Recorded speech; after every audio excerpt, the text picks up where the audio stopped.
सरस्वती नमस्तुभ्यं वरदे कामरूपिणि विद्यारम्भं करिष्यामि सिद्धिर्भवतु मे सदा वसुदेवं सुतं देवं कंसचाणूरमर्दनं देवकी परमानन्दं कृष्णं वन्दे जगद्गुरुं कृष्णं वन्दे जगद्गुरुं हरि ओम्. Yes, can someone recollect what is it that we have seen last? Namaste Aditi ji, Namaste Chitra ji. Yes, please. Can we recollect anything? Anybody? What we saw last? Something from the last reading. So we can go ahead.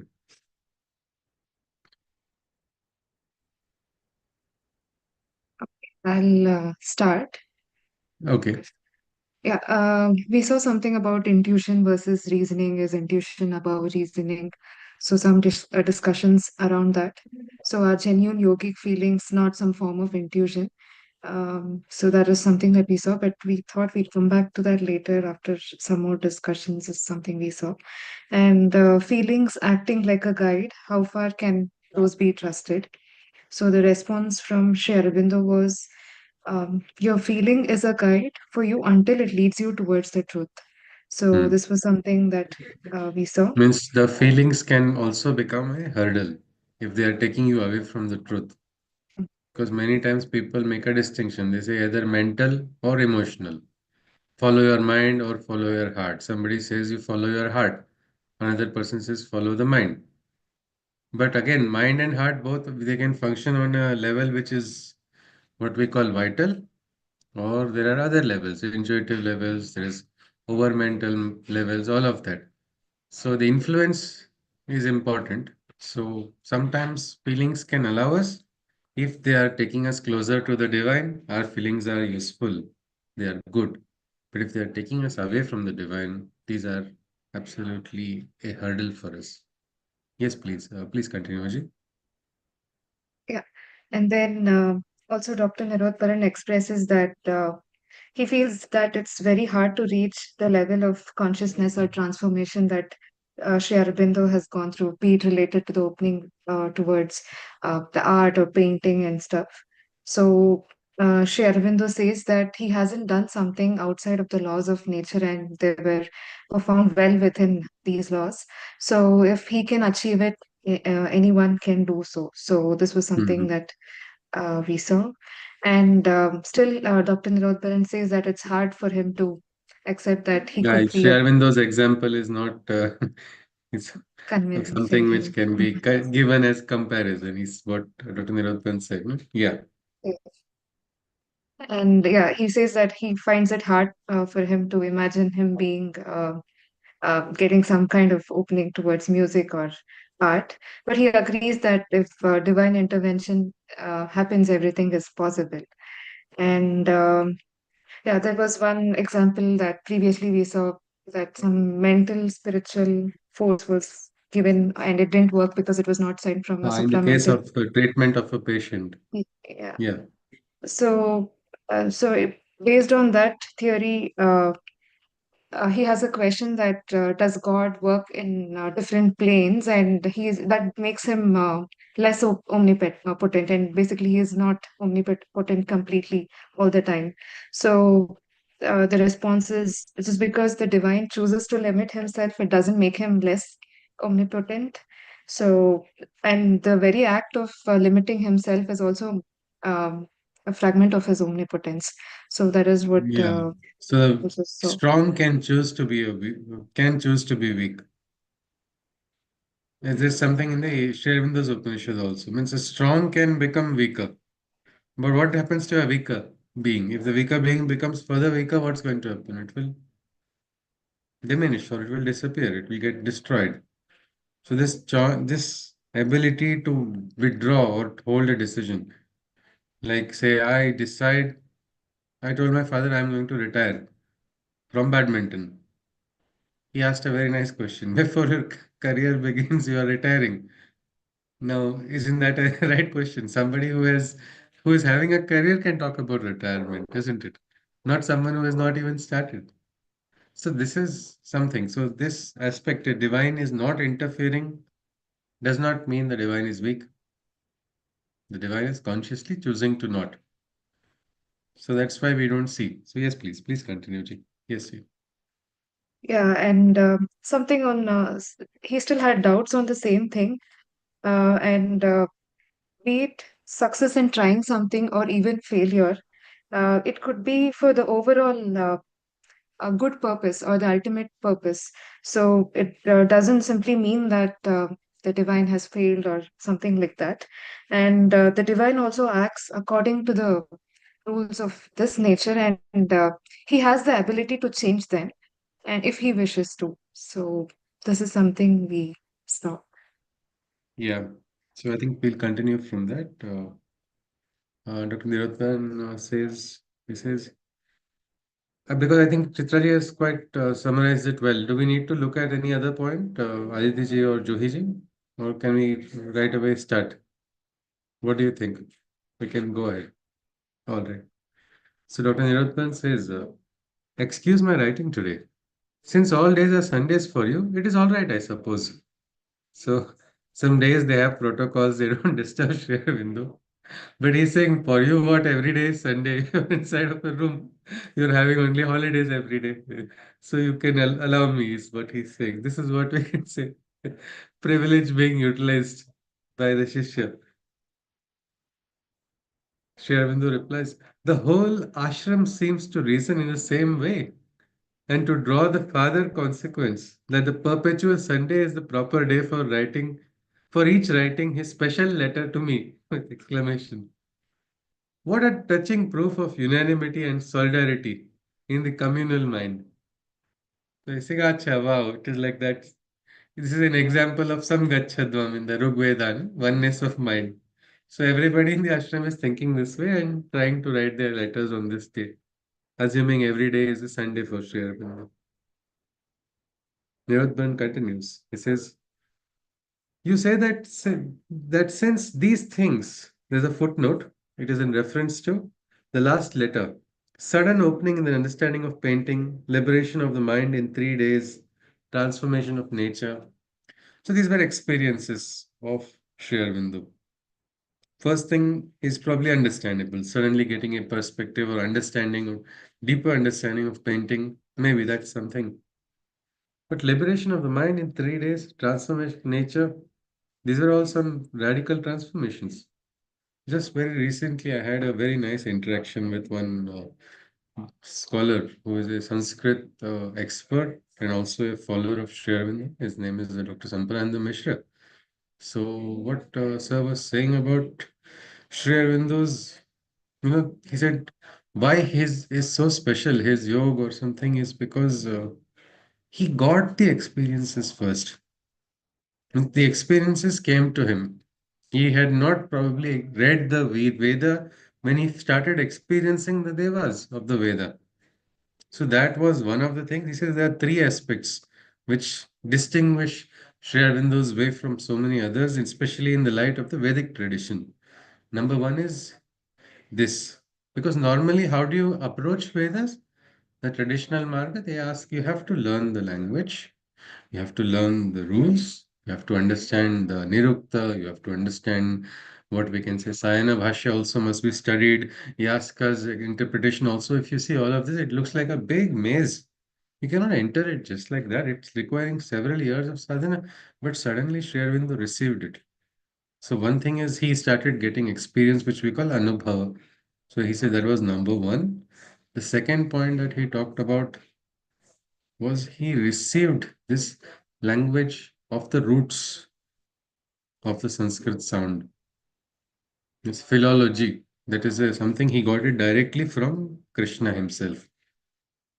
And that is why his interpretations, you see, whatever interpretation he has done, he has given Sanskrit root words, and his tarka is so perfect that it's not easy to prove. Means wisest of wise will say maybe this may not be correct, that may be correct, but no.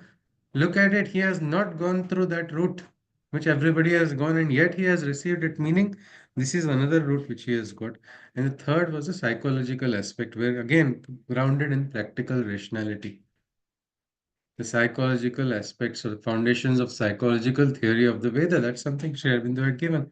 So these are all what we call lived experiences. In psychology, there's a term. Has anybody come across this? This concept of lived experience?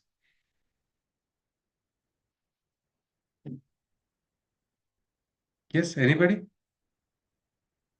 Means it looks like it's just an ordinary word, but in psychology, its specific term also is there. It's lived experiences, meaning now, say, I think all of us here are adults. Each of us has an experience, isn't it? We may not be experts in field of psychology or understanding, but we can understand our experience or not as rational adults. So I have lived this, and what I have lived, nobody can deny. Even psychology will accept that as a. Means there are studies which are not used certain using psychological tools. Sometimes they do only a analysis of lived experiences of people. That is a true fact. I experienced this. Somebody who's experienced loss. That's a lived experience, isn't it? What is that that person has experienced through it? Something like that. Here we have Shervindo himself receiving these experiences. So those were what we can see the three transformations that are being referred here. So that is what Dr. Nirodbaran is just with simple words, these things. He's saying you say that since these things have been possible in you, they are possible in the earth consciousness. Quite true. But have they been done? Has any sweeper or street beggar been changed into a Buddha or a Chaitanya by the divine? We see the whole history of spirituality. Only one Christ, one Buddha, one Krishna, one Sri Aurobindo, and one Mother. Has there been any breaking of this rule? Since it has not been done, it can't be done. So he is now using this tarka to refute Sri Aurobindo's statement that every one of us has the potential to transform in our earth consciousness. I think we have all studied the Gita, isn't it? So, what does the Gita tell us about this potential for all of us? Do we all have that potential according to Krishna in the Gita, or we don't? Because avatar is avatar. Like he even quoted Krishna, no? He said one Krishna only, there's nobody else. A poet tried to describe Krishna using adjectives. He said, Krishna is how? Krishna is like Krishna. There cannot be a better adjective. But now this aspect of what does the Gita tell us? In the earth consciousness, is there a possibility for transformation? In the earth consciousness, is there a possibility for experience? Anybody?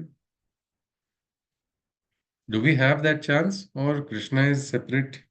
Yeah, what can we get that? Well, what is there is a big difference. There cannot be any similarity between Krishna and Arjuna. Anybody? From the Gita, what do we think? Because this is the question raised by Dr. Nirodbaran. He says, oh, one Christ, one Buddha, one Krishna, one Sri Aurobindo, one Mother. This rule is not at all being broken. No ordinary person can become something else, is what Dr. Nirodbaran is saying. This need not be a truth. But from our study of the Gita, anybody? Can you tell me? Anything if you can recollect.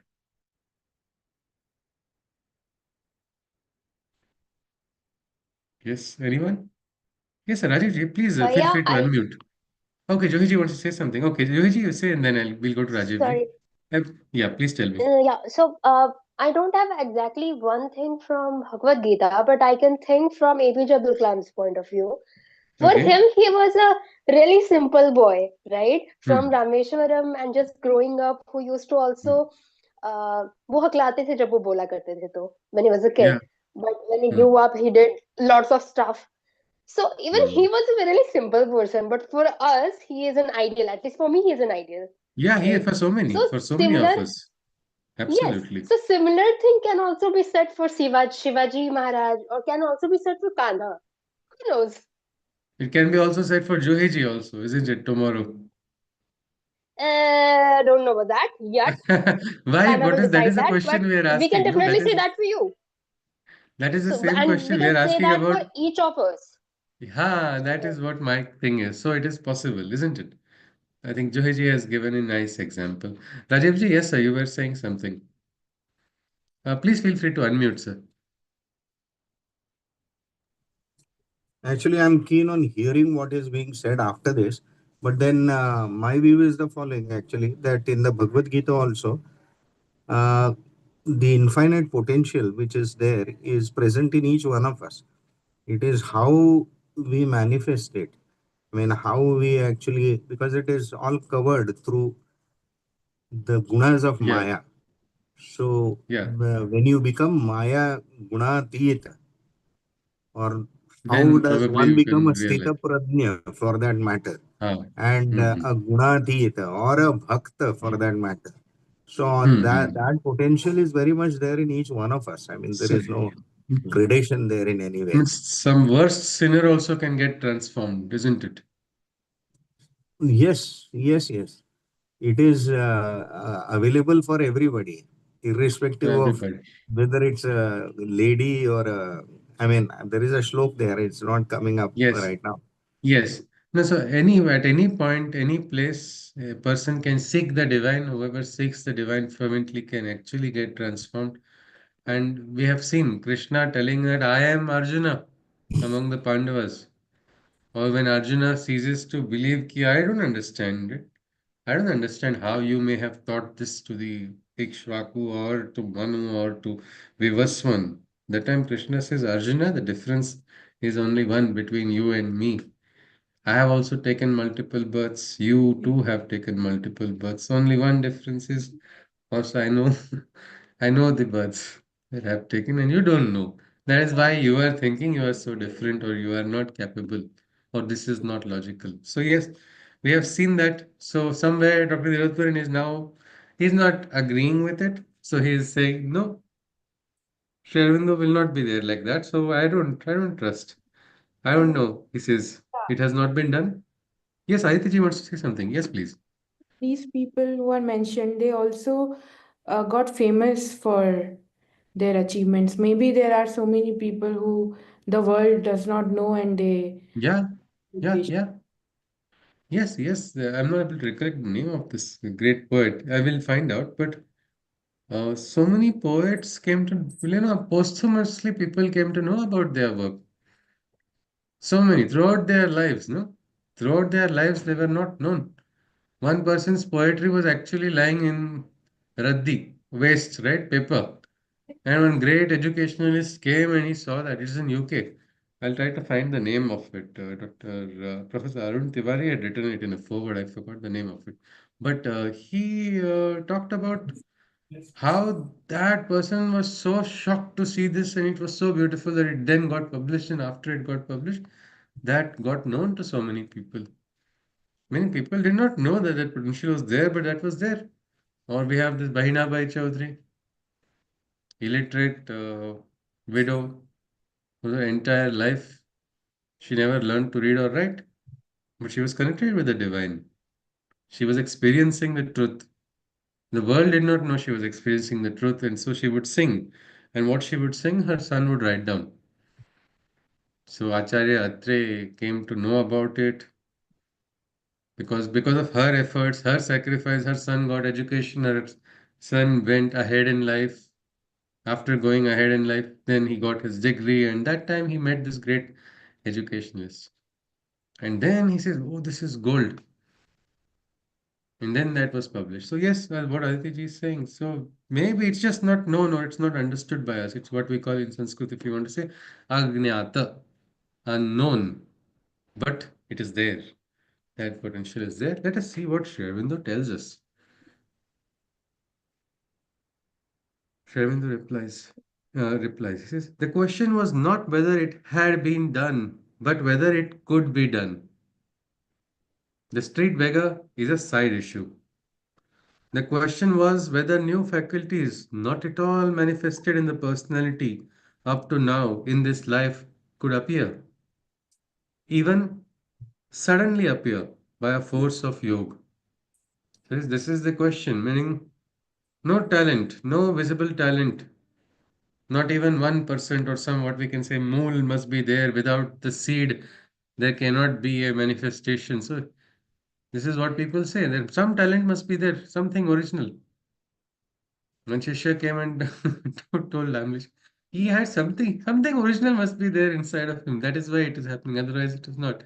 I was having a funniest laugh of my life because I know what was original. It was a fully barren land, and that was so many faculties which were absolutely not, means I was not capable of focusing on more than one subject at one time. It was not at all possible to multitask. And this is all because I can say grace. Grace of the divine. I would say Yog Shakti imparted by Damliji only for me, nothing more than that. Because I still remember in school when I used to study, any sound would come, I would take a pillow and try to cover my ears because I want to focus without any disturbance. That was how I was getting distracted easily. So that transformation did take place. People say convergent mind can only focus on certain things. Divergent mind is different, convergent is different. All these things are perceptions. Sri Aurobindo is saying that the question which we were discussing was whether a faculty which is nowhere present, not present in that individual itself, not visible on the surface at all, or doesn't show any trace of existence also, can that faculty manifest in an individual? For that, Sri Aurobindo says, he says, I say they can, and I gave my own case as a proof. I could have given others also. The question involved is also this: is a man bound to the character and qualities he has come with into this life? Can he not become a new man by yoga? Meaning everything is as per Purva Janma Sanskar only? Or can he not turn a new leaf? That also I have proved in my sadhana. It can be done. These are words of a yogi who has experienced, who has toiled, and who has transformed not just himself, even the material nature. This is it can be done. When you say that I could do this only in my case because I am an avatar, within brackets he puts a exclamation, meaning he's finding it quite absurd or sarcastic. I am an avatar, and it is impossible in any other case. You reduce my sadhana to an absurdity and avatarhood also to an absurdity. This is just that means avatars are what? They're just freaks of existence. And my sadhana also there was no effort. It was just divine. There was no effort of that person. He's saying you're just reducing it to an absurdity. For my yoga is done not for myself, who need nothing, who need nothing and do not need salvation or anything else, but precisely for the earth consciousness to open a way to the earth consciousness to change. I think I'll just read this out once more. We can look at this once a little bit in depth. All right. So he says, for my yoga is done not for myself, who need nothing and do not need salvation or anything else, but precisely for the earth consciousness to open a way to the earth consciousness to change. Meaning, anybody, can you tell me what does this imply? This statement that Sri Aurobindo has given about his sadhana. Yeah, Juhi Maybe ji? he's trying to say, can I continue? Yeah. And Sorry, I don't know you, if I you feel interrupted someone. free you feel free to, give your Uh, understanding. You don't have to use maybe and other things. Go ahead. Yes, no, please. that's okay. So here, maybe as a person, Sri Aurobindo ji is saying that, like, since Dr. Nirodbaran is saying that, like, whatever that, like, maybe you were an avatar, that's why you were able to do that. So maybe Sri Aurobindo ji is saying, like, okay, like it's sort of her saying that I don't believe you first, and second, it's a way of saying that, like, all these things happen, like he got all the knowledge and stuff because through him the divine wants to bring this intervention to the earth, that Okay. this knowledge should be spreaded to others, including Dr. Nirodharan, and that he doesn't need salvation. like Okay. he means Okay, Dr. Julie. Aurobindo, but Yeah. being a This, human, I he think, also this knew is an the inference. This moksha. is an inference that you are drawing. We're looking at the exact statement actually. You're like, if you see, I just read out the sentence once more, Juiji. Sharing these words only, not the previous words or the inference. We want to just look at the exact, we can say, sentence here to understand its reference. What is its meaning for us? For my yoga is done not for myself, who need nothing and do not need salvation or anything else, but precisely for earth consciousness to open a way to the earth consciousness to change. If we remove that, they break it into two parts. The first part alone, for my yoga is done not for myself, who need nothing and do not need salvation or anything else. This, what do we understand from this about Shervindo from this statement itself? Is desireless. Yes, Renuji, he is desireless, Yeah. not even a moksha kangshibi, Yes. not even asking for aspiring for moksha. Right. Who should have the authority of moksha? Is this divine? Yes, Rajiv ji. Yes, sir. Please unmute, sir. Please unmute, sir. I think there is a shloka in the Gita also where it says that namam karmani limpanti name karme phalestva. Iti mam yogi janati. And in spite of all this, I keep on working. I do not have anything to gain and I do not Yes. want anything from Ji, anybody. sir.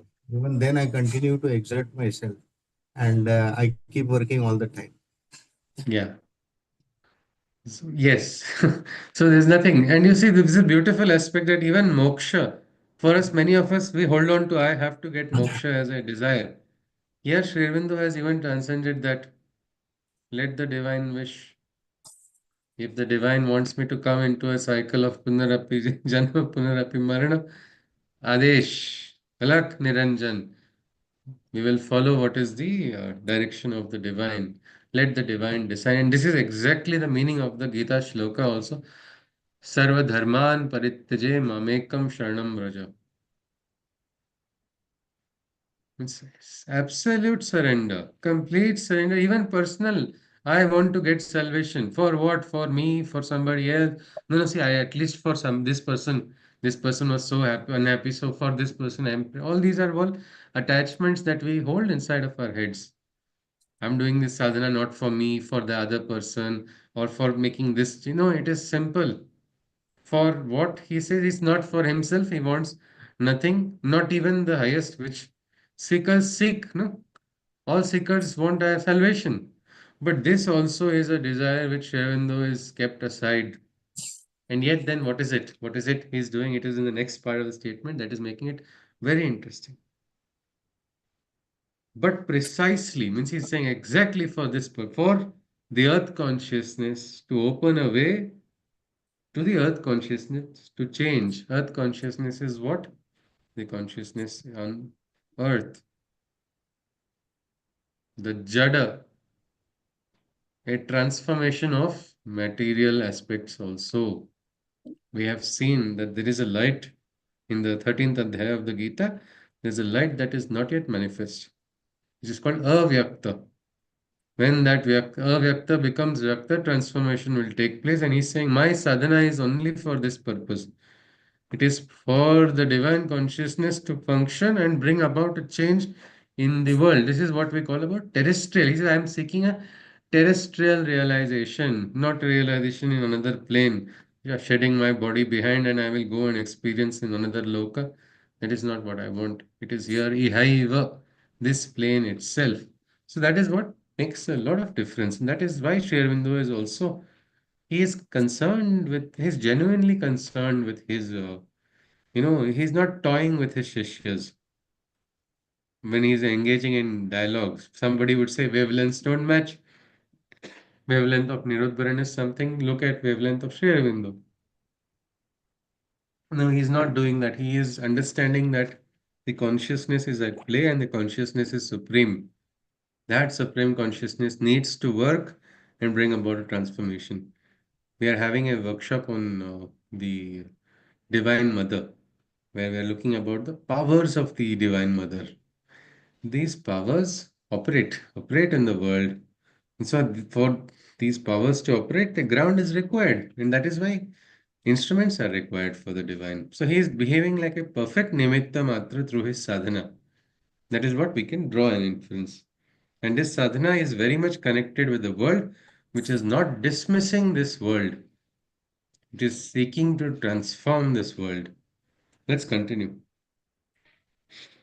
He says, has the divine need to come down to prove that he can do this or that?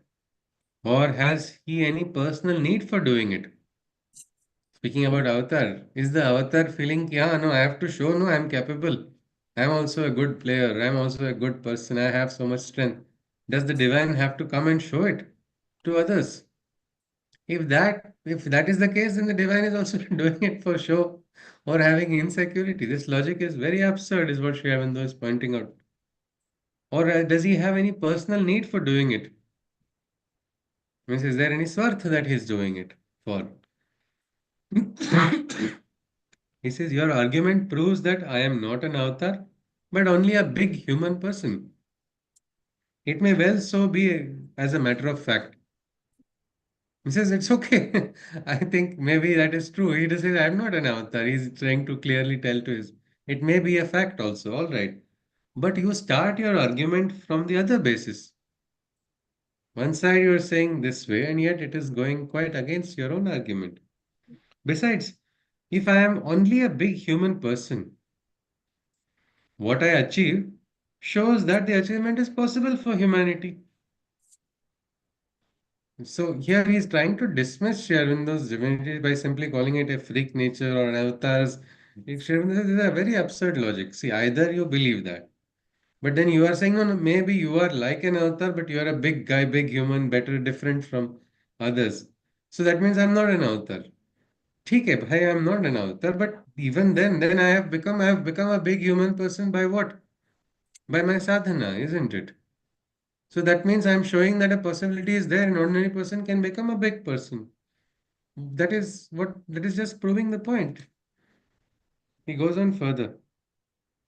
Whether any street beggar can do it or has done it is a side issue. It is sufficient if others who do not have the economic misfortune of being street beggars can do it. It is sufficient if others who do not have the economic misfortune of street beggars can do it. He says we don't have to go into that. And that again shows that actually anybody can do it anywhere. Just for the sake of case, his Nirodbaran is dismissing for the case of a logical argument. He just gave that logic aside. They are pretty trapped in the means if somebody who is living a life, no? Actually, see, we are all very lucky in a way that we can ponder on the divine. We have that freedom to think. Imagine if there was some bombarding of bombs happening in our city, or we were in a war zone, or imagine if we were working in that 24/7 continuously. People have that life, isn't it? The world we are living in also.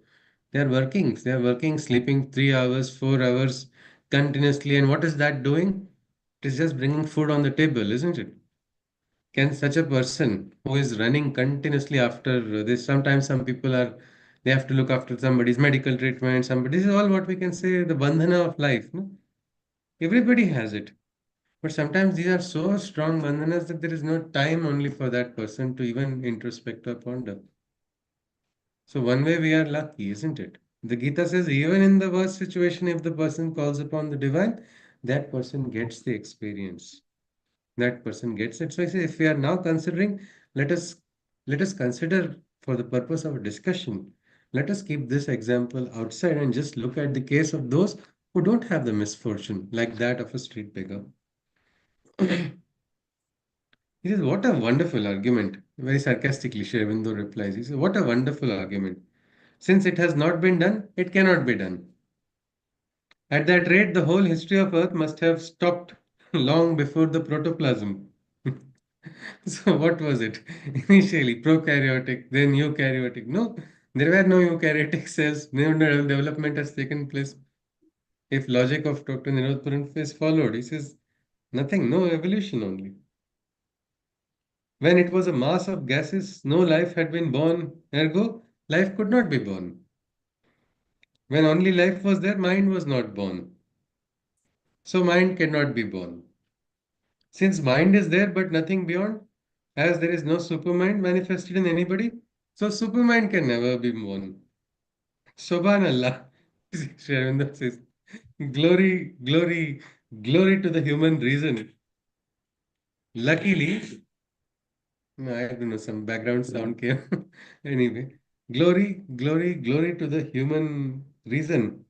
Luckily, the divine or cosmic spirit or nature or whoever is there cares a damn for the human reason.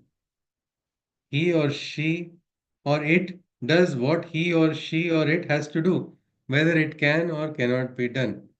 Because lucky the divine is not functioning and does not give any importance, does not care a little bit also, doesn't give a damn about human reason. This is what the entire complaint of humanity is, isn't it? God does not listen to my prayers. No matter what, God is very indifferent, or God is not powerful enough, or we give different names. God is so useless in these matters. This is the same complaint every single person makes. But the divine is not driven by human logic. Divine's cosmic logic is very different. He, she does what it, or he says he, she, or it, whatever you want to call gender, what he or she or it has to do, it does. Whether it can or cannot be done, it does not matter for the divine. Then Nirodbaran immediately goes on, next letter. He is in an interesting spree of questioning right now. Kindly excuse the impudence of the next question. It has been hovering at the back of my mind for some time. Can a Muttu or a Sadak be ever a Sri Aurobindo, even if he is supramentalized? I say that it is absolutely impossible. Impossible, 1,000 times so. So there was somebody, a very simpleton called Muttu. So he did not show any sign of any divinity or anything, even basic aspect. The mind was not so developed for him. So you know, can Muthu become Sri Aurobindo? He asks, and he says, "Don't, please, don't take it wrongly." Now my question is, if he's saying don't take it wrongly, why is he asking the question if he knows it's wrong? Anybody? This is a Guru Shishya Samvad, isn't it? Why is he asking? He's saying, please don't take it wrongly, and yet he is asking it. On a lighter note, this is not a philosophical question, but anybody, because this is also something we have to, even the philosophy also we can learn from Sri Aurobindo, we can also understand and learn from the Acharan of Sri Aurobindo. So, anybody, why do you think this question is being asked? Anyone?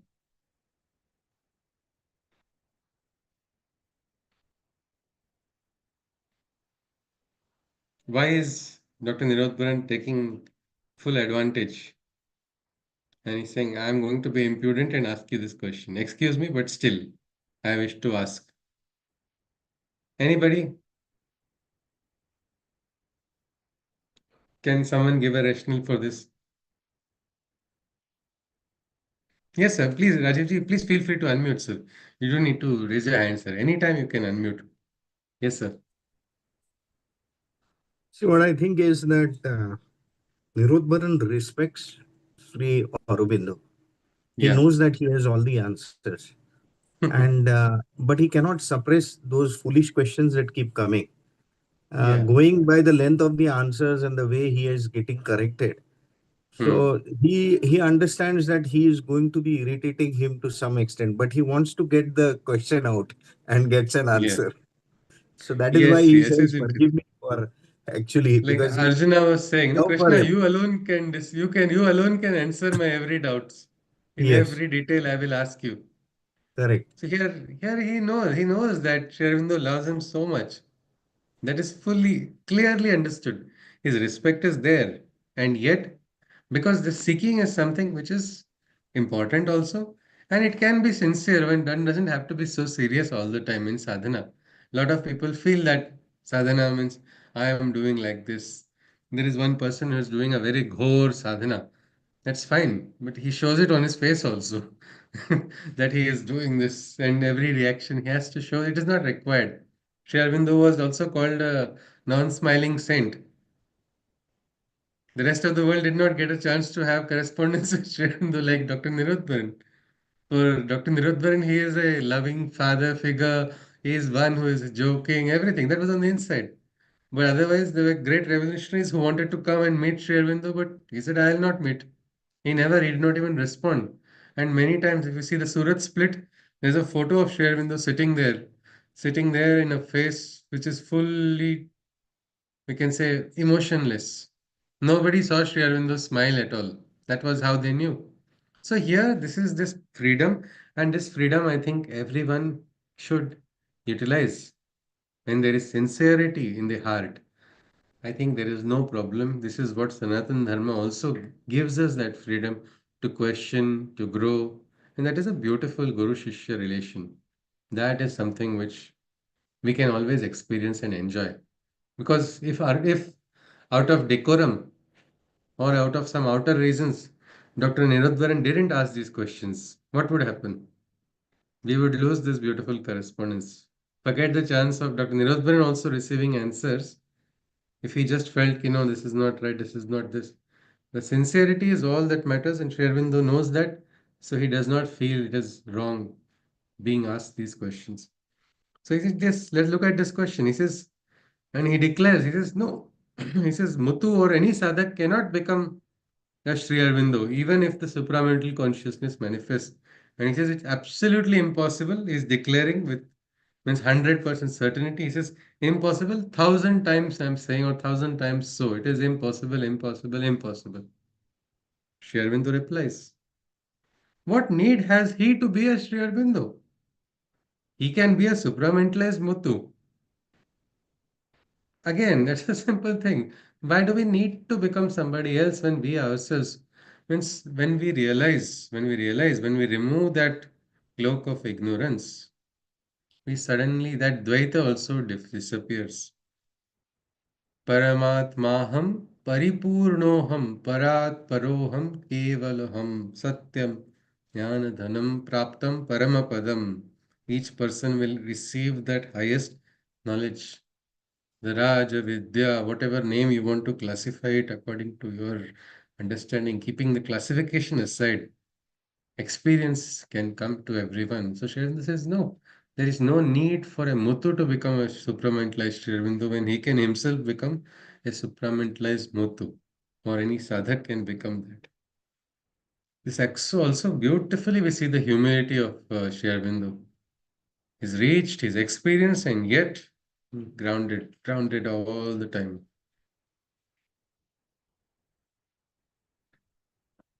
Nirodbaran says, he continues, he says, if anybody comes and says, why not? I would answer, you had better rub some Madhyam Narayana oil on your head. Oil used for insanity, composed of 13 herbs and barks. Madhyam literally means middle. I know Mahanarayana Telam. Madhyam Narayana Telam, I'll have to see. Maybe an Ayurvedic formulation. It's some people, I think, in during that time, they used it in their discussions. Madhyam Narayan for insanity. Anyway, let's continue. Sri Aurobindo says, I have no objection of that. Plenty of middle Narayan is needed in this ashram. The part of your argument is perfectly correct, but is also perfectly irrelevant. Then he goes on. And how can it be otherwise? Nirodvaran asks, and how can it be otherwise? You are looked upon by us here and even by many outside as a full incarnation of the divine. The sadhaks here are at best The sadhaks here at best are misty sparks of the divine. I cannot by any empyrean flight of imagination conceive of this possibility even for a second. He says everybody here and everybody across the world, also people who know you, they consider you as a avatar only. You are a full incarnation of the divine according to so many who are seeking and walking on this path. So then, How can we understand you are, and all the sadhaks here who are supposedly the best, they are like just misty sparks is the nice term he has used. Means it's just a spark compared to the great flame or jyoti or even the surya. Where is the LED bulb and where is the surya? So he says, no, this cannot be. Not even for a second can I even visualize. It's a flight of imagination for me. Even that is not possible for me. Sri Aurobindo replies. He says, the psychic being is more than a spark at this stage of its evolution. It is a flame. Even if the flame is covered by mist or smoke, the mist or smoke can be dissipated. To do that and to open to the higher consciousness is what is wanted, not to become a Sri Aurobindo or equal to the mother. It's a beautiful statement. A psychic being, what is it? It is the Chaitya Purush. If you look at the Midam symbol, also it is about that only. Damliji had beautifully explained. Means in the middle of the Midam symbol, there is a small red color, one small dot. That is a psychic being. So what should we do? If you see the symbol is about like a man connected on with the in the earth. The man, the top is there is a the what we can say, the blue skies, the green is for the flora fauna. Man, when he lives in the human existence, he is in connection with prakriti, with the plants, with the birds, with the animals, with the flowers, with the atmosphere. And what happens because of that connection? That small psychic being or chaitya purush which is inside, it grows. What happens then? It grows into a flame. So that was how the symbol was conceived. And one interesting thing is that symbol is when you draw it, you can draw it in such a way that the flame goes up, and then again to complete the picture, you have to use it. Means without lifting your hand, also you can draw the full symbol. But that aspect of going up and getting lost is not what is the yoga. It is about rising, raising your consciousness. That small psychic flame grows inside of a man.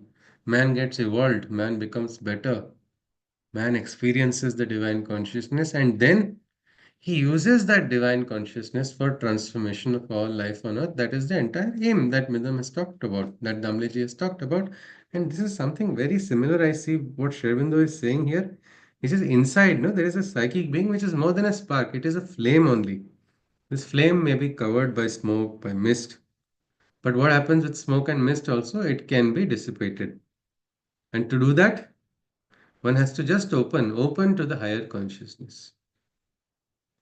You just have to open to the divine. Who does the rest of the work? The divine does the rest of the work. But the opening should be there. If opening is not there, how will the divine work? Can a doctor treat a patient without the patient's consent? No matter how serious the disease is, the patient has come to get treatment only. That is true. Same way we walk on the sadhana's marga for getting realization only. That is true. But what happens? We feel like, "Hey, I don't want to give the consent. I need to get a second opinion before going to this doctor. I will not sign the consent form. Unless the consent form is signed, the operation cannot be done. It is so simple as that. We have to open to the divine consciousness. Unless we open to the divine consciousness, we cannot progress. And so that is what that smoke, no, that we all have that smoke, isn't it? We all have some past experiences which probably weigh us down. We are brilliant, but because of something, somebody said this, I experienced sorrow, I experienced failure, I have some backlog, what we call it. Because of it, my brilliance is hidden. So if you want to take that out, you have to do sadhana, and sadhana is about becoming open. And when you open, this smoke will disappear. That light will grow. It will grow brighter and brighter. People will understand. People will receive light from that light inside of you. It's as simple as that. But our aim should not be that, yeah, of becoming a Sri Aurobindo or the mother. He says, your aim is to open, and you will become you, the divine version of you that you have been destined to be. Then Sri Aurobindo goes on. He says, yes, not to, so to do that and to open to the higher consciousness is what is wanted, not to become a Sri Aurobindo or equal to the mother. But if we are the divine, what is the harm of evolving into a portion of the divine, living in the divine consciousness, even if in a lesser degree? No middle Narayan will then be needed for anybody's head. So, Madhyama Narayana Tailam. So, using that analogy, he says another will not be required, a middle Narayan. If we are divine, what is the harm of evolving into a portion of the divine, living in the divine consciousness? It does not matter, no. You progress and you go ahead in life. Do you have to measure how ahead am I going?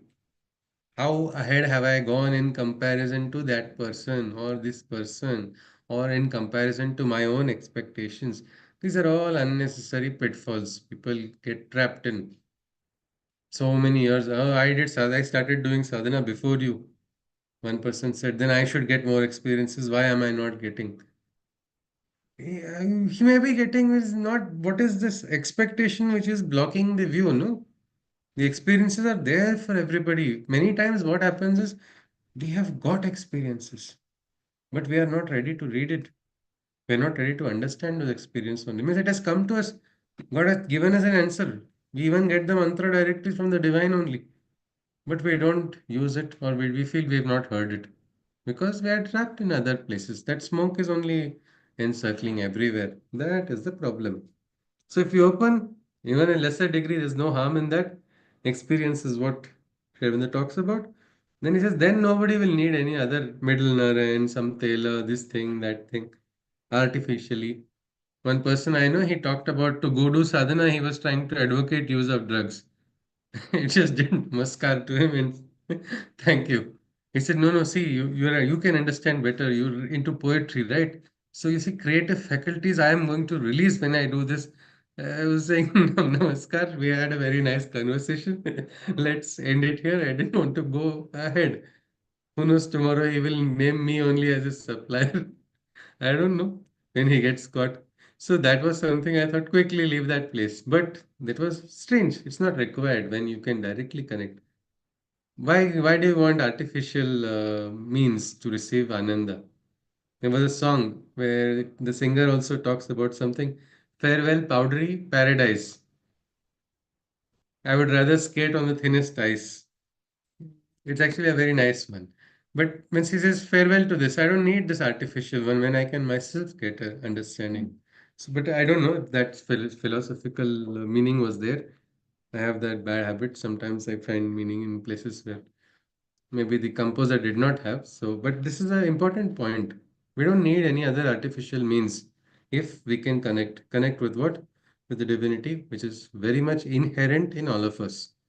That is one very important point. Means, like Lokmanya Tilak Maharaj had said, no, Swaraj is my birthright and I shall have it. That became a mantra which lit the flames inside of people.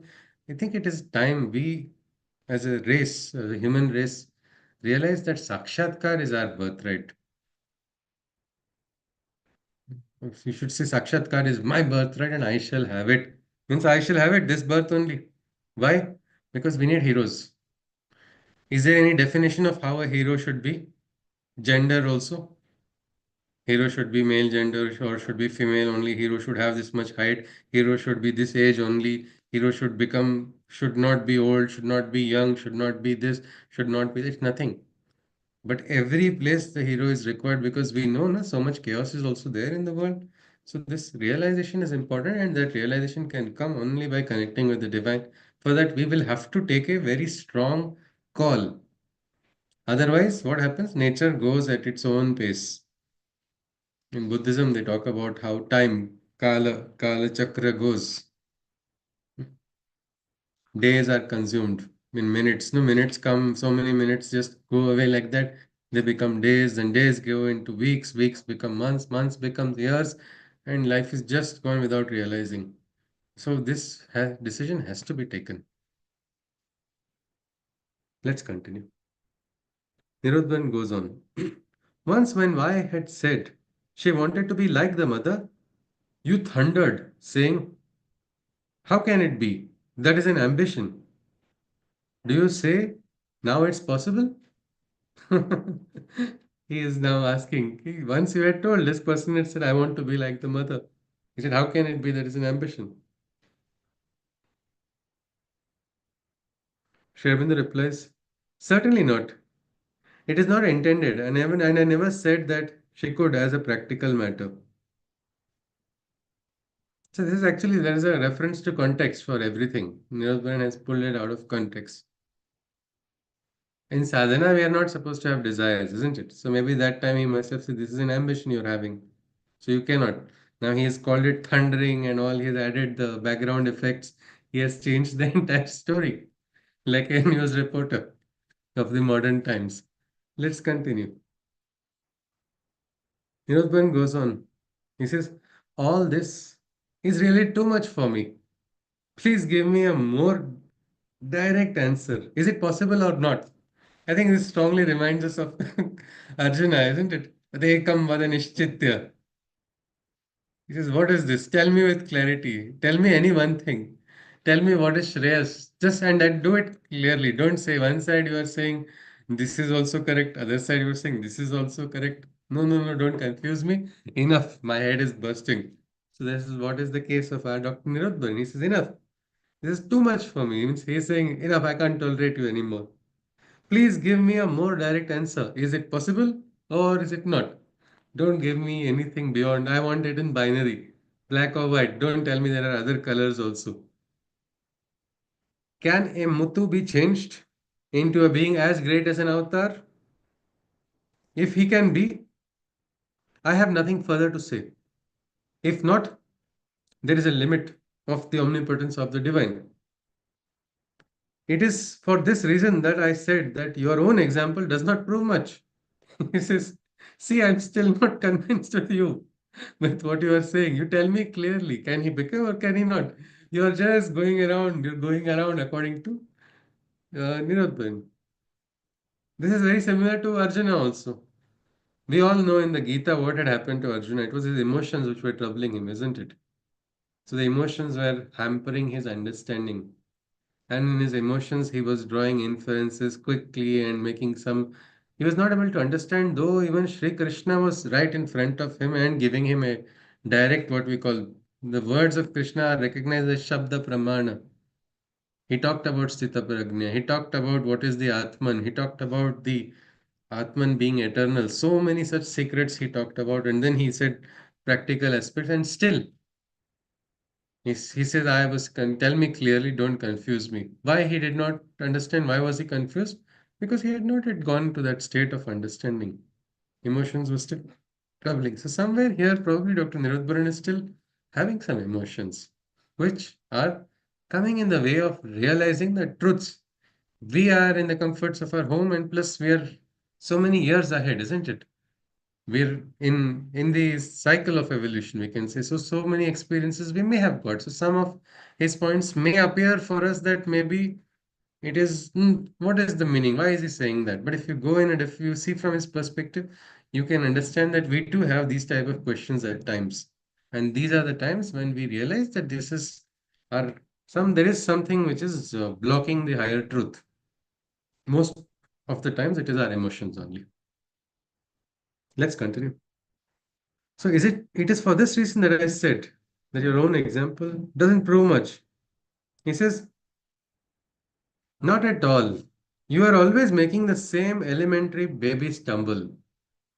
The guru can tell that. He says, you are just making that same mistake of a child. Pruthak balaha.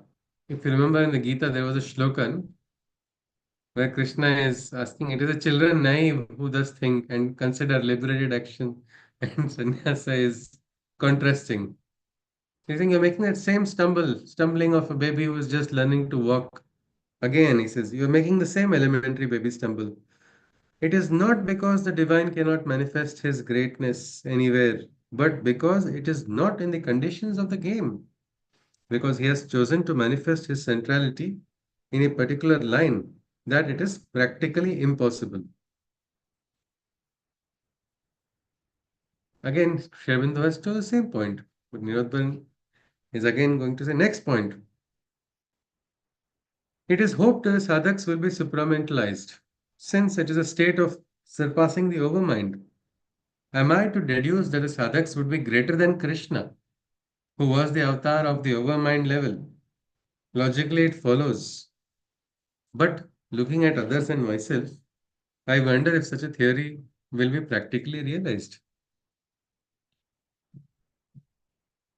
Past history does not seem to prove it.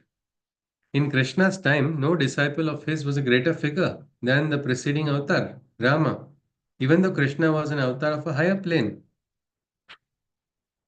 So he says even the disciple of Krishna did not become greater than Rama. If you see in evolution, Rama's consciousness, Krishna's consciousness, there's some kind of evolution which is taking place. Sri Aurobindo talked about, if you see, the functioning of Krishna and Rama was different, isn't it?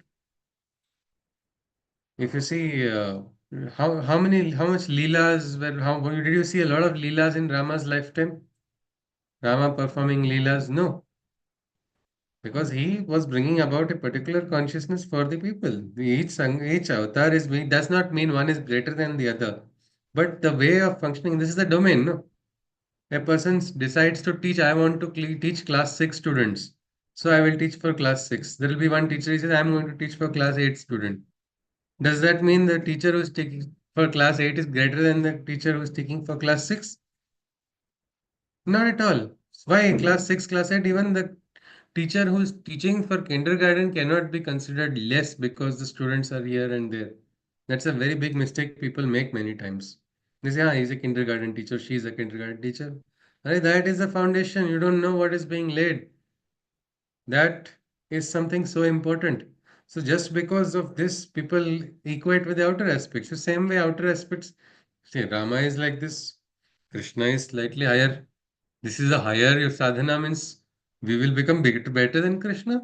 He is saying, and but how? Look at us. We don't see. Forget us. Our case also, he says. Look at Krishna's disciples. Did any disciple of Krishna become greater than Rama? I don't see this logic, is what he is asking. Sri Aurobindo replies, what is all this obsession of greater or less? In our yoga, we do not strive after greatness. It is not a question of Sri Krishna's disciples, but of the earth consciousness. Shyam was a mental man. Mental in the sense, in terms of consciousness working on that level. Rama had to establish what? Ram Rajya, no? Sri Rama had to establish Ram Rajya for what? For the Praja, no? Praja was not ready for the next level yet. So that was what was his domain. There is no touch of the overmind consciousness direct. He's like saying it direct overmind in anything he said or did. But what he did was done with the greatness of the avatar. Whatever he did, he cried, he pined for Sita, he did all of this. Whatever he did was on the level of the mind, something which everybody could understand.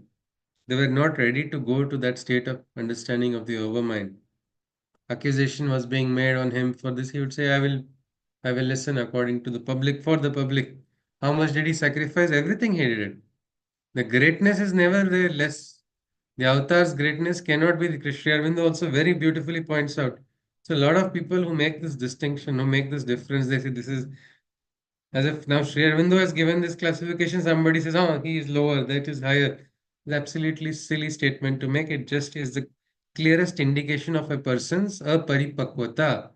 The person is just reading and puking whatever is read without realizing and understanding. Greatness or inferiority question does not come, especially in Sri Aurobindo's yoga. This is not that sadhana at all. There is no question of asking whether they were greater than Ram. Sorry, we missed one line. Yeah. But there have since been men who did live in touch with the planes above the mind, higher mind, illumined mind, intuition. There is no question of asking whether they were greater than Ram. They might have been less great, but they were capable. They were able to live from a new plane of consciousness.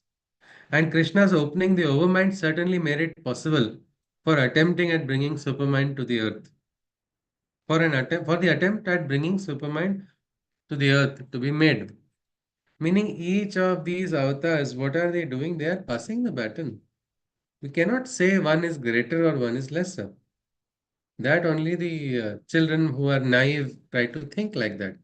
Then they have imaginary battles between avatars.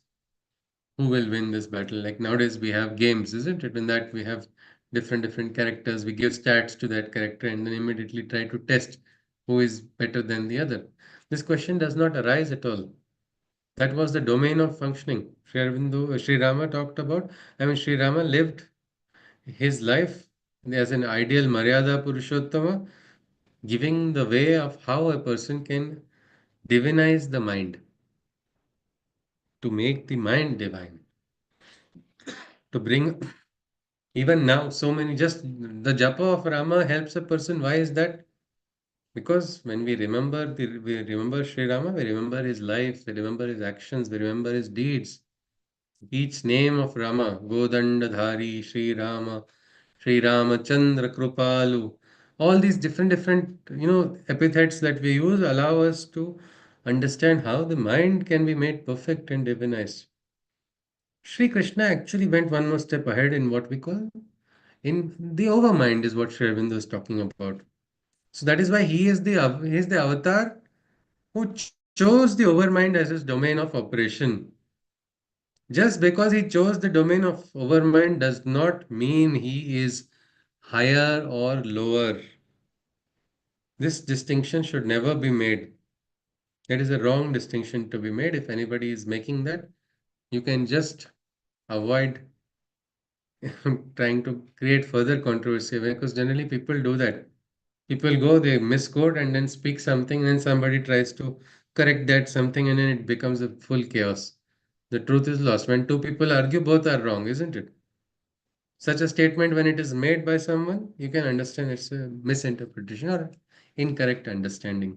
So let's continue. Anyway, so that was when Sri Krishna's one more interesting thing Sri Aurobindo is saying. Sri Krishna's opening of the overmind, that was something which created the ground for the supramental. We don't know what exactly the supramental consciousness is, but we know this much. It was Sri Krishna who created the ground for that to manifest. The connection of Sri Krishna and Sri Aurobindo is also very beautiful in Alipur. And when we go deeper, as we go deeper, because even today, after so many years, the understanding of what is a supramental is not got. Very few people know about it. Very few. Why? This is Prakriti, this is the sanskara, this is the what we call the fire that is being hidden by the smoke. So that dhuma has still not gone. But when that is gone, we will understand it. But at least till that happens, we can actually understand this much that yes, the opening for the supermind, it is Sri Krishna who has made it. Let us see what it is. Maybe as we understand this book also, because there will be discussions on the supermind later on. This is a beautiful, deep book which will take us quite some time to cover, but it will be equally enjoyable as we enter inside. It is actually, if you look at it now also, do you think? I think I would ask you only because I have already read it 2, 3 times and I loved this book, and my entire study of Sri Aurobindo began after this book because Sri Aurobindo's books were over my head. I started reading and I just went and Tamil I didn't understand anything. Means anything means anything. He said, it's okay. The brain cells will get ready. No problem. Just read whatever you want without understanding is what he had told me. And then he gave me this, when he told me, read this, this was so much fun because I felt, ki, wow, ki, chalo, theek hai, I am Dr. Nirodbaran's, I can go up to Dr. Nirodbaran at least, is what I felt when I first started reading. That was a very much, what we can say, a heartening aspect. But this aspect of realizing, experiencing, I think we all must aspire for it. Why? So many years tapasya has been done by the great yogis. So much has been sacrificed by so many for what? for everybody for bringing that time. We are in a world which is facing a lot of strife. We are in a world where there is great inequality. This inequality is not just in other countries, it is in our country also. Why our country? Not in just other states, it's in our state also. If you go a little closer to home, you say that it is inequality is there in our home only, within our own homes. We go even closer, we'll say it is within ourselves also. I am having a bias because of my attachments. I like this person so much, so I'll tolerate all injustice in the name of that person. I don't like, so I will, no matter what, even if the truth is going to come, even if Krishna is going to speak something I don't like, I will not listen at all. So these are all things which we'll have to ultimately see. But my one question I want to ask you is, do you think it has become deeper though, suddenly? This correspondence which we have in the dialogue which Nirodbaran is asking from the beginning when we started and now, hasn't there been a huge, we can say, it's like from first gear now it's gone probably to third or fourth gear only, isn't it? Anybody, what do you think of your experience so far in reading? As we are trying to, in this nature of Nirodbaran's question, Dr. Nirodbaran's questions also, has there been a great progression? Yes, if yes, you can tell me, and if no, also that is also you are welcome to say that. Yes, anybody? With this, we'll call it a day today. We'll look at the summary and then we conclude with the Shanti Mantra after that. Yes, what do you think of this? What is it indicatory of? Anybody?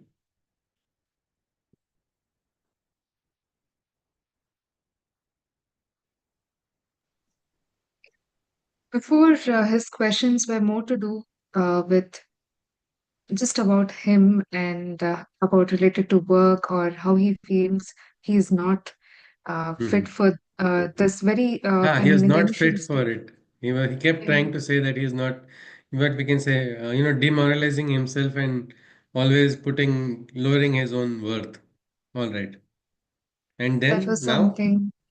And now he's just trying to understand more about the levels of consciousness, and it's just getting more deeper, just trying to understand the levels of operations, how are these things operating, so that he gets more clarity on those concepts. So see, this is what is my he's got some understanding. experiences also, isn't it, Rachitra? He's got that experience which has given him the confidence. So he's not losing that habit of considering he's I am like Muthu only or I cannot be supramental. He's trying to still say that keep that bhed what he's understanding, but somewhere it is he is evolving, going ahead. That is something which is happening, and that comes from experience. So it is very nice that he's going, and probably he's going at the right pace also. If he went too fast, we will also say no, Nirodharan is like supramentalized. We cannot be like him. So he is probably, we can say, with what questions we have in our life, that is also being resonated. That was the entire purpose why this is a private conversation. This was never visualized that this conversation would be printed, but with the permission of the mother, the ashram trust, everybody decided to give it for people to understand because we are learning so much from the dialogue between Sri Aurobindo. It was a privilege and honor for the world to receive this side of Sri Aurobindo. So yes, so can somebody summarize something that we saw, some points? Yes, since Chitraji has already spoken, maybe somebody else can try some of the points. Yes, anybody? Some points that we saw today.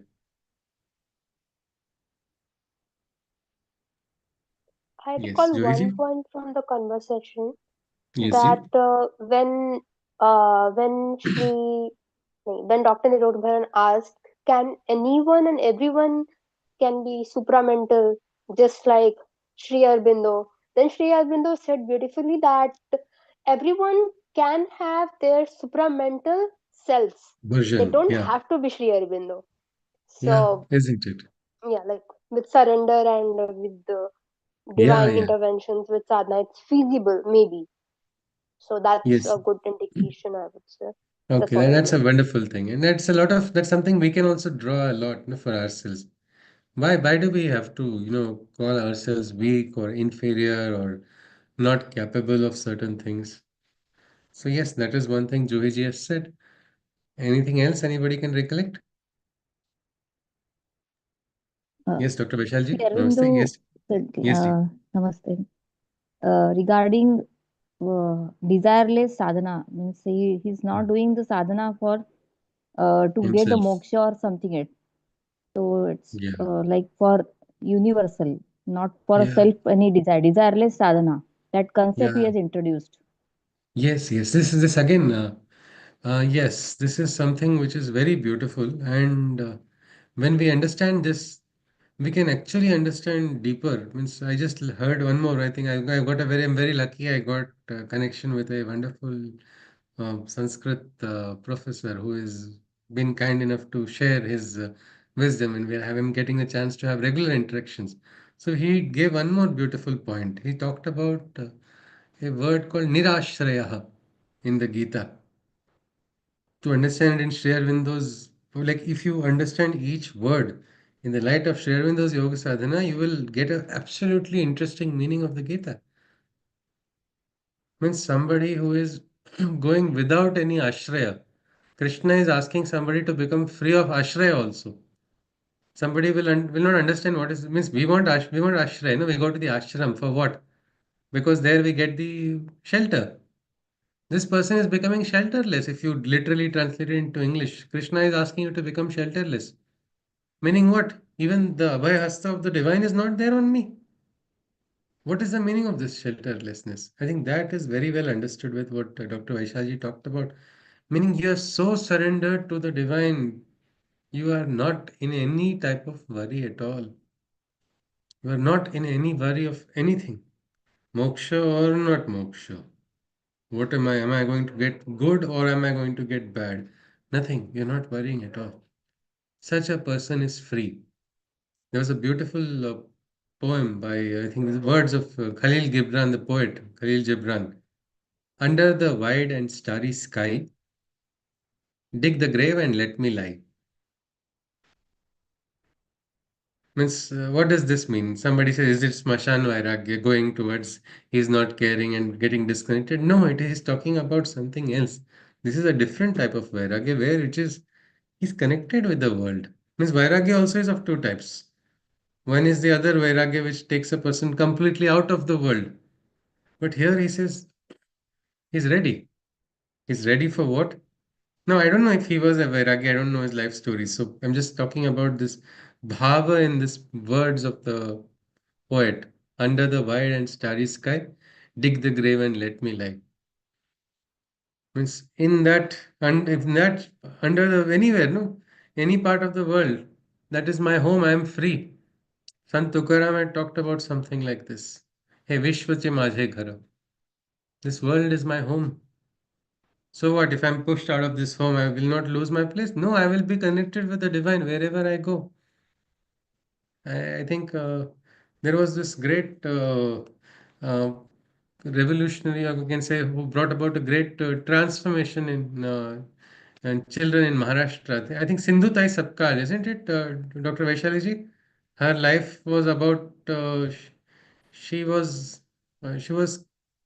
pushed out of Yeah, her home she, only. yeah, pushed out by her husband only Ah, initially. And and then she where for did she get so many shelter? orphan children, she was the mother for so many orphan children. Yeah, she is a mother for so many orphan children. When she was pregnant, she was hit and she was Yeah, as if she yeah, was left to die in a cowshed. yeah, There she delivered. And then who will take care of the child? Where can she go? She went to a shmashan only, where the cremation is done, I think. Yes. yeah, And there, true. because people would not trouble her there. And the food she would get from there only. Somebody says it is inauspicious, isn't it? From there, and she heard, if you hear her videos are available online. It's in Marathi. She speaks so beautifully. She says what in that dirty moment, or we can say sad moment or bad moment, she heard a voice which we call shruti, like the yogis heard, no? She heard, and that yogi talked to her in her language. Yogi, no, she talked to God. That was her conversation with God. If you see her video, you see this is a life lived in complete surrender to the divine. So this is something which we have to understand. So I think that is the second point which Dr. Vaishalji talked about. That was about if at all we think that we want some desires, let's throw them also away. Not because we are going to become weak, not because we'll rise in our consciousness only, but the divine will be able to operate through us and fulfill because each of us has a destiny. What is that destiny? We may not know it, but the divine knows it. But for the destiny to manifest, we have to let go and allow that flow of consciousness to take place. That is the second one. And one more point was that capacity. Unknown faculties also will arise inside of you when you open to that higher consciousness. Because inside is that Chaitya Purush who already knows. Svena swasmin swayam brahma swe mahimni svanu bhutam. That anubhuti is there inside of everyone. We ourselves are capable of receiving that highest knowledge by different factors, grace of the divine, by the Guru's Ashirvad, by Upasana, by Sadhana, all that is there. But for that, we have to be open. So that is the third point I think we can take home today. If anybody wishes to add or share something else, you are welcome. Otherwise, we conclude with a Shanti Mantra. Questions also, if any, are welcome. Or we conclude. What is overmind consciousness that Krishna is talking? Huh. Yeah, so that is the next state, which is higher than the mind. In the overmind, you understand things which are beyond logic. If you see in the overmental consciousness, Krishna was able to work his leelas, isn't it? So it is Probably, above yes, supramental. It is above yes, sup- yes, ji? It is above supramental. No, no, it is creating the ground for supramental. That time, Sri Krishna did not feel the need for going to supramental level at all. At that time of the evolution of human consciousness, like Sri Rama did not feel the need to go to the overmind, no? When he was operating that time, he had to work on the level of the mind for the people to understand. Like Ram Rajya is established, isn't it? Then only you can think about the next thing. It's like you see Constitution of India. First constitution was set up. A constitution was required or not? Then there were amendments, then there were modifications, then there were what we can say even completely acts were repealed and removed, which were not necessary. So that is the next stage, no? So initially the first stage was requirement of this, then understanding that this is not upholding the spirit of the law. So for the spirit of the law to get upheld, we have to make some modification. Like that, first what was required was creating this perfect how a mind should be, a good mind, right state of mental consciousness. Then there was need for going one more step ahead. So Shri Rama talked about importance of keeping the words or not. He talked about importance of keeping words, holding on to one's principles. In Mahabharata, what happened? Why did Bhishma not intervene when Draupadi was being disturbed? He had his rigidity, no? He was holding on to his own words, not understanding the spirit of what Sri Rama has talked about. Will Sri Rama ever spare anybody? As a Raja, he will punish anyone who allows such a thing to happen in the court. Absolutely against the spirit of all the scriptures. Bhishma Pratigna was it was so great. He is so respected because of Bhishma Pratigna. No, enough.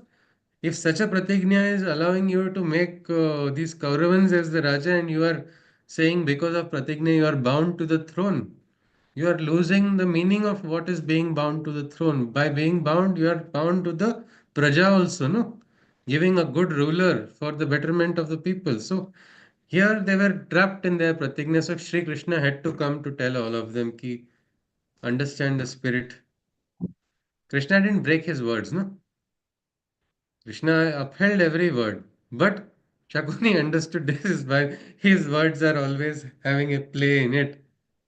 Ashwathama. Who is that Ashwathama who has died? Is it the Gaja or is it Ashwathama the person? No, that was not a lie, but that was in the spirit of what was. Sri Krishna said, I will not bear a weapon. But when again adharma was happening, he entered into the field with a, what we can say, wheel in his hand. No, there's a beautiful picture of depicting Sri Krishna standing in front of Pitama Bhishma to show that, see, I don't need a weapon to end this war. I can take ordinary wheel and also I can destroy you. So the spirit of water, spirit was required. So next stage for humanity was understanding what is the, what we can say, the next meaning of beyond the mind, move to the overmind, understand the spirit of the divine. These classifications have been given by Sri Aurobindo for us to understand better what supermind is. Somebody who does not understand will quickly relate mind means, Acha, do you mean Sri Rama did nothing? Do you mean Sri Rama is less? Sri Aurobindo told, no, he's not lesser at all. But in levels of consciousness, if you see, this is the mental level. If we want to do sadhana, first thing is what? Our mana has to become very strong, isn't it? The mind is the foundation. If your mind is weak, what's going to happen? Your sadhana will not take place at all. The foundation has to be strong. But then you cannot be lost only in the mind. I think, I think. No, your eye is only the problem, which is thinking so much. When will you go beyond the eye? When will you go beyond the limit of your mind? That is the level of the overmind. In overmind, there are different experiences that are to be had. Even intuition comes, illumined mind stages are there. Even mind, there are different divisions. If you share in those, the reason he has done this is to simplify to us a marga for us to rise, like a sopana, no? Ladder of rising in consciousness. So So the there is one more. examples that you are giving, they are Yes, ji? the examples that you have given, they are examples of Krishna operating on overmind level. Yeah. Yes. In the overmind level. And then what is a supermind? I think we have not come across it yet, what it is. Sri Aurobindo's sadhana was for bringing that, and supramental consciousness is for bringing into Vyakta whatever is Avyakta also. Means that will be the next stage of consciousness. For that, a big ground is required, no? That ground is not yet ready. We do not see a complete supramentalization of human race. Do we see it? No. We see even even the mental consciousness is not there in so many places. A perfection of mind also is not there. People are behaving in such crude, crass manners. So next stage is that which is supramental. But we will look at it because Sri Aurobindo has not yet talked about it. But he is saying this much we can understand that his sadhana is for achieving the supermind in man. In man is not only for Sri Aurobindo. He's not saying I did it, so now you worship me because I did it, and I'll keep blessing you from this other world and dream. So you keep receiving my blessings and I keep receiving your worships. That's not what he's talking about. He's even denying himself to be an avatar. He says, I'm just somebody who is driven by that highest consciousness. I do not want anything for myself. I want nothing personal. So that is probably what we can see. We will see. No? We will get some. I also don't fully understand what the supermind is. I'm hoping through this study I will also understand. And I think in Marathi they're saying Eka Meka Karo Sahiya. Let us help each other.